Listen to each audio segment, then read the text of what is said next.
Let me start by thanking all of you for joining us here today. I want to start this press conference by offering my condolences to those dealing with all of the emotions and frustrations around and surrounding these absolutely terrible circumstances. Our prayers and our thoughts go to the family. From the beginning, every agency that was involved in this investigation has been in constant communication with one another and worked tirelessly towards one common goal, and I can say that now our goal has always been to seek justice for Jacqueline Torres. I want to thank the men and women that are standing behind me who have been working around the clock to get us to this point. There have been a very concerning amount of rumors and mistruths that have been posted all over social media, and our goal today is to provide you with as many of the facts as we can. On a personal note, as a mother, this makes me sick to my stomach to be standing here today with what we're about to tell you. On Wednesday, October 8th, when a report of suspicious activity at 80 Clark Street in New Britain came in from an anonymous caller requesting police, responding officers had no idea what they would be walking into. This caller reported suspicious activity at a known abandoned house in their neighborhood. This house had been vacant for over 2 years, and it is owned by an out-of-state landlord from New York. None of those determined to be involved with this case have ever resided at this property. I want to thank the initial caller for speaking up, for having the courage to say something. Without that initial call, no one can say for certain where we would be at this point in time. I want to welcome to the podium the Farmington Town Council Chair, Joe Capodefaro, to offer a few words. Thank you, Madam Mayor. Joe Capodefaro, the Town Council Chair of Farmington. I can't really add too much more to what the Mayor just said, but first, I also want to offer my condolences to everybody that's been affected in this tragedy. This type of investigation not only has affected the community, but also all that have worked in this investigation to bring justice for Jacqueline. I want to thank the members of the Farmington Police Department, New Britain Police Department, Connecticut State Police, the State's Attorney's Offices of New Britain and Litchfield, and the Chief of Medical Examiner's Office. And I'll turn it back over to the Mayor. Thank you, Joe, and thank you for your partnership and all the cooperation with the town of Farmington. This time I'd like to invite to the podium the Chief of Police of the City of New Britain, Matthew Marino. Thank you, Mayor. First, on behalf of all the men and women here from the New Britain Police Department and the Farmington Police Department, I'd like to echo the Mayor's initial remarks and offer our sincerest condolences to those impacted by this tragedy. There are no words that can make sense of a situation like this. Since October 8th, it has been the goal of every law enforcement agency involved to seek justice. While the limited information provided until today undoubtedly resulted in increased frustration across our communities, the purpose was to avoid any potential damage to the integrity of this investigation. To suggest any other explanation is an unfair judgment on the people you see standing behind me. This was not easy for anyone, and we should all take the time to recognize that their efforts are what brought us to this point, less than a week later. Now I'd like to give everyone a bit of a timeline. After responding officers made their initial discovery, the property of 80 Clark Street was established as a crime scene. Based on discussions with the New Britain State's Attorney's Office, the Connecticut State Police Central District Major Crimes Unit was requested to assist with processing this scene. At that time, the remains discovered inside the plastic storage bin were in an advanced state of decomposition. As a result, arrangements were made with the Office of the Chief Medical Examiner for assistance. Members of our detective division continued to piece together what limited information was available to better determine a timeline and possible sequence of events leading up to our initial response. Through a cooperative and intensive investigation involving our department, the Farmington Police Department, Connecticut State Police, the Office of the State's Attorney for the Judicial Districts of Litchfield and New Britain, and the Office of the Chief Medical Examiner, the child we found was positively identified as 12-year-old Jacqueline Torres. Now, while our efforts continued, we were made aware of and monitored several pieces of information circling different social media outlets, and I'd like to dispel some of those rumors. At no point during the course of this investigation was anyone arrested then released. Several individuals were brought in for interviews at different times over the last 5 days, but no official arrests were made until last night. At no point were requests for information being ignored. The limited information provided since last Wednesday came after careful consideration and much conversation with every agency involved with the sole purpose of seeking justice for Jacqueline by not compromising any part of this investigation. Any notifications that were made carefully by law enforcement officers in accordance with state guidelines and not done in any way that could create doubt or conflict regarding procedure being followed. And now at this time, I'd like to turn the podium over to Chief Paul Melanson of the Farmington Police Department, who has additional information.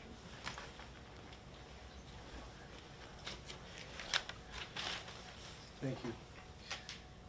Investigators from the Farmington Police Department, with the assistance from the New Britain Police Department, have determined that Jacqueline likely died in the fall of 2024 while her family was still residing in Farmington. Evidence indicates that Jacqueline was the victim of prolonged physical abuse and malnourishment prior to her death. It is also believed that following her death, Jacqueline's body was kept in the family's basement and subsequently moved when the family relocated from Farmington in March of 2025. As a result of our investigation, 2 individuals have been taken into custody in connection with Jacqueline's death. Jacqueline's mother, Carla Garcia, was located last night by members of the Farmington and New Britain Police Departments and arrested on the strength of an arrest warrant charging her with Connecticut General Statute 53A-54B, which is murder with special circumstances, along with several other additional charges. Carla's sister, Jacqueline Garcia, was also arrested and charged with Connecticut General Statute 53-20, cruelty to persons under 19 years of age, along with other related charges. Jonathan Nanita, Carla's boyfriend, has an active arrest warrant, which is also charging him with 53A-54B murder with special circumstances, amongst other charges. Additionally, the New Britain Police Department also has obtained an arrest warrant charging Jonathan with 53A-155 tampering with physical evidence for actions taken leading up to the initial police response to 80 Clark Street and the subsequent discovery in the rear yard. A complete list of charges for each of the individuals will be made available at the end of the remarks. But out of respect for all those affected and to ensure the integrity, like Chief Marino had said, of the ongoing investigation, we will not be releasing further details at this time. This case is a deeply heartbreaking and disturbing case. Our detectives, with our local and state partners, have worked tirelessly to uncover the truth and to bring justice for Jacqueline. No child should ever have to endure such suffering. On behalf of the New Britain and Farmington Police Departments, we extend our deepest condolences to all who have been affected by this tragedy. Thank you, Chief. Today is about providing the facts that we have available from here. The court system will take it and prosecute to the highest extent of the law. I'd like to again send our deepest condolences to the family and friends of Jacqueline Torres, and I would like to open it up for questions now. Can you tell us the bonds on the individuals $5 million. for 2 already? And yeah. So Carla Garcia is a $5 million bond. Jacqueline Garcia is a $1 million bond. And we have yet to pick up, and we are asking for the public's assistance in locating Jonathan. And he does have a $5 million bond on his also. Are they both expected in court tomorrow? Yes. Chief, can you talk anything about motive, anything along those lines at all? What happened here? Yeah. Go ahead. I think, much like Chief Melanson had said, it's important at this point to leave out some of those major details involved in this case in order to allow for the entire investigation to play itself out. Had there been any reports that she'd been missing? Had anybody raised concerns, either from school districts or anybody, about where she'd been for months? No. Can you share anything about the history of any of the people involved as far as their criminal history or any prior interactions with law enforcement? Yeah, we don't have many details at this time. I know that there are reports that have been circling involving some of their criminal histories. We do have limited involvement with each of the people that are involved. Some of it dates back a couple years, some more recent. I can tell you that the most recent interaction we have was a simple motor vehicle stop that resulted in an infraction, but there was not much more than that. Can you tell us if DCF, do you know if DCF was called prior to any of this? Do they have a case with them? Do you want to take that one, Mary? I know you can't give details, but was DCF, did they have a case prior, Yep. You did. DCF was involved. prior to this going on? They had involvement with the family? Yes. Is there a second child involved, probably the sister, and we need to talk about this? As far as this investigation is concerned, there's no other reports involving any of the other children that are involved. Are any other children safe, from this family? Yeah, during our investigation, contact was made and all of the other children were determined to be safe. Can one of the chiefs talk about the toll this takes on the men and women dealing with this kind of a case and what you found?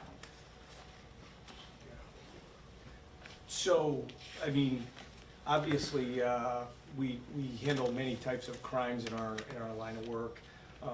The ones with kids are probably the most difficult, and obviously, the people standing behind me have been working since this call came in nonstop, 24/7.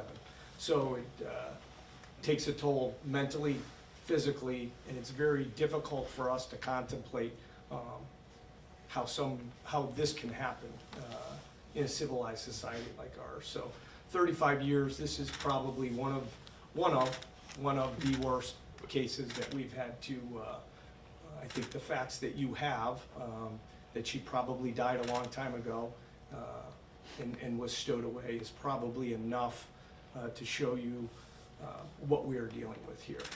So yes, very, very difficult on everybody handling these cases.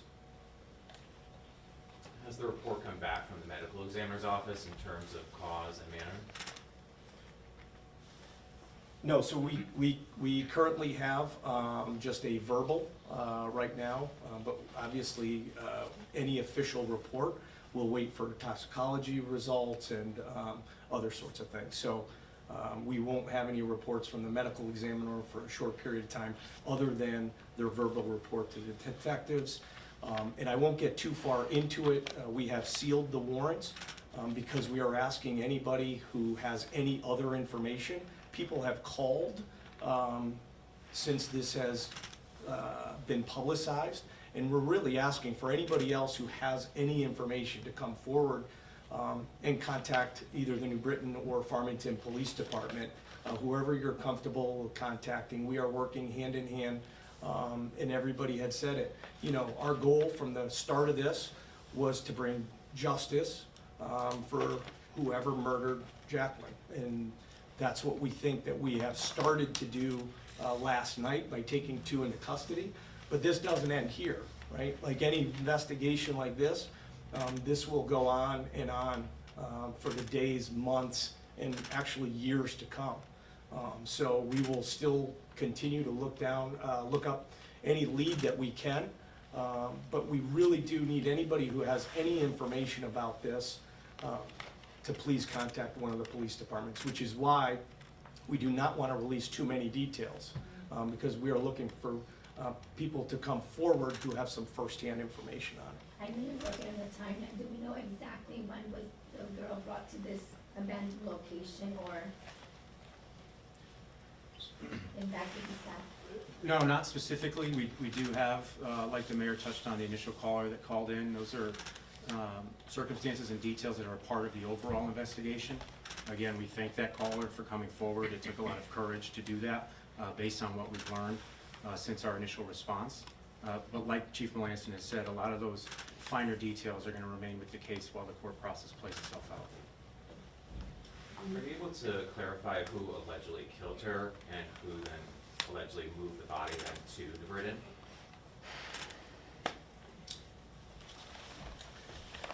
So if you look at the charges, you will see that both Carla and Jonathan were both charged with murder.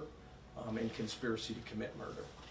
So I think that speaks for itself. And if you could, because I know you said Jonathan Manita, can we have that spelled out since we want to Yep. make that call out to the public? Yeah, and I will give you afterwards, there are some copies of a press release which have actually the mugshots, the charges for the two who were arrested, and also the charges for Jonathan and his descriptors.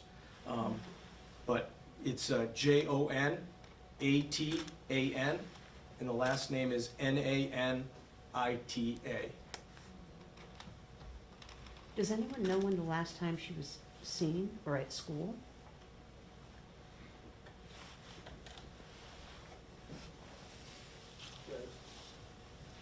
I'm going to be very careful with where we go with that. That's a part of, a large part of the investigation. There's been some information that's come forward between being removed from one school and entering another, to being homeschooled. So I don't have the absolute specifics on that, but a lot of those finer details have come from the investigative steps taken by the men and women behind me and are a part of both affidavits that were presented to the state's attorney's office and the judge. So at some point, somebody indicated they were homeschooling this child. Correct. Now, you also mentioned in March of 2025, the family moved, so the remains were moved. Where did they move to? Do we know? What town?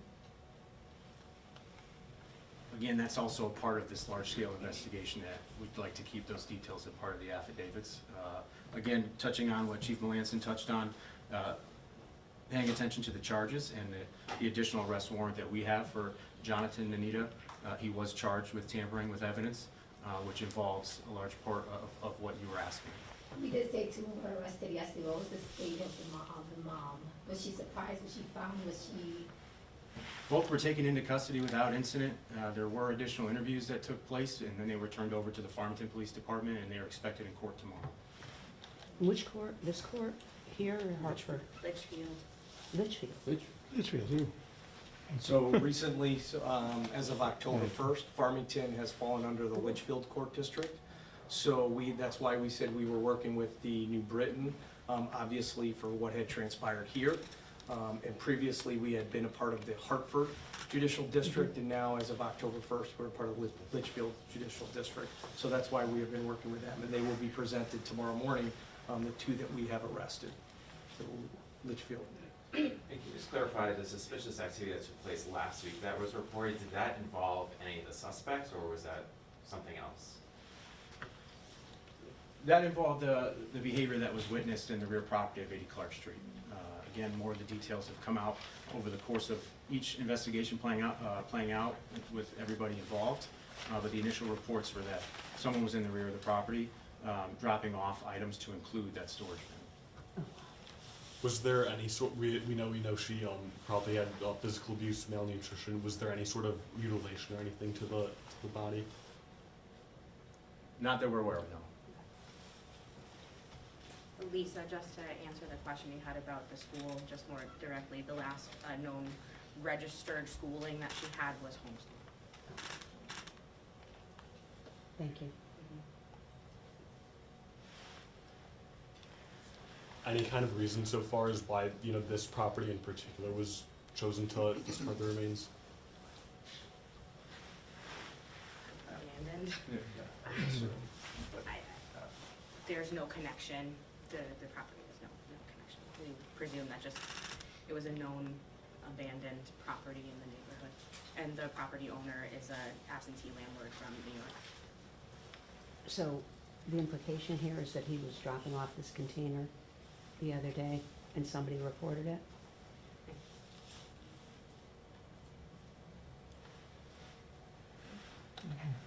Any other questions? Thank you all.